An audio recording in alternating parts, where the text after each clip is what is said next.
बैकुंठ चतुर्दशी एक अत्यंत पवित्र तिथि है जो भगवान श्री हरि, विष्णु, कृष्ण और भगवान शिव दोनों के अद्भुत मिलन का प्रतीक मानी जाती है।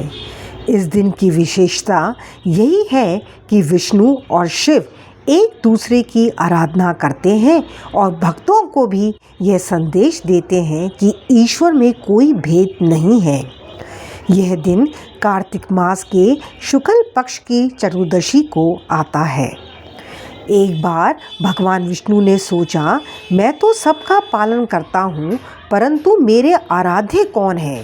तब उन्होंने स्वयं काशी वाराणसी जाकर भगवान शिव की पूजा की। उसी दिन को बैकुंठ चतुर्दशी कहा गया।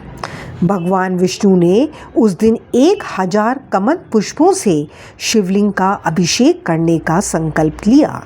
जब पूजा के समय एक कमल कम पड़ गया तो श्री हरि ने सोचा, मुझे कमल नयन कहा जाता है, मेरी एक आँख ही कमल के समान है, वही अर्पित कर दूं।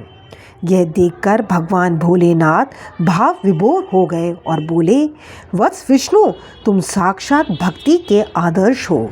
आज से जो भी इस दिन हमारी और तुम्हारी संयुक्त आराधना करेगा वह बैकुंठ धाम को प्राप्त होगा। यह दिन हमें सिखाता है कि हरि और हर दोनों एक ही परम सत्य के दो रूप हैं। जैसे जल और बर्फ एक ही तत्व है, वैसे ही शिव और विष्णु भी एक ही चेतना के स्वरूप हैं।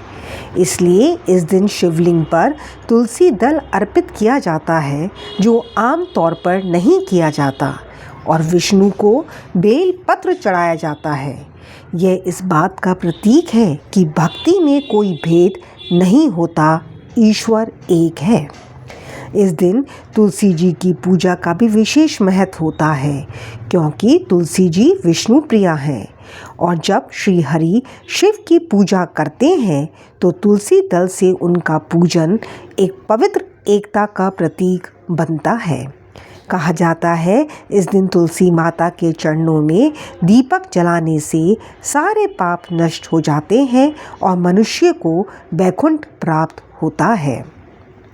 जब शिव विष्णु की पूजा करते हैं और विष्णु शिव की, तो हम कौन होते हैं भेद करने वाले। भक्ति का सार यही है कि ईश्वर एक है, रूप अनेक हैं। यदि हम सच्चे प्रेम, श्रद्धा और समर्पण से किसी भी रूप की पूजा करें तो वह उसी एक परमात्मा तक पहुंचती है। हरे कृष्णा, हर हर महादेव।